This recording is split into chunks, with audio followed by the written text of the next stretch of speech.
Hey everyone, today we're going to go over hamstring foam rolling technique.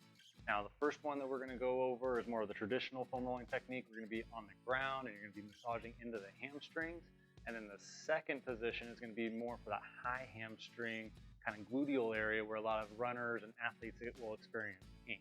So for the first one, we're going to go on the ground. You're going to grab your foam roller, and what works best, usually I tell patients to start with both legs at the same time if they're really sensitive, but with the hamstrings, I feel like you can get right into some significant pressure. So you're going to start the foam roller more in the mid belly of the hamstrings. And from here, you're going to just scoot your butt along the ground, keeping the leg relaxed and pushing into the hamstring muscles. And you're just looking for knots, tight spots, sore spots, or if you had a hamstring strain, you're trying to find that area where you felt some of the symptoms. And you're just scanning the area, and if you find a sore spot, then you're gonna just stop and sink your weight on it and hold it there for about 20 or 30 seconds. Try to stay nice, relaxed. And if you would like even more pressure, then you can use this other leg to cross over and get the dead weight of the leg on top of that spot as well. And then you're gonna just hold it. So you're going to repeat this process and you're going to try to rotate the leg in different positions to try to address all the different fibers of the hamstring muscles. So spend just a few minutes each day working into those tight spots, just trying to isolate those knots in the muscles. Now for the second position, you're going to need some sort of chair or a bed, a couch might work, something that you could prop the foam roller on top of. And like I said in the beginning of the video, this is going to get into the high hamstring area. So a lot of runners and other athletes will experience some hamstring tightness up in that high glute area, almost around their sit bone.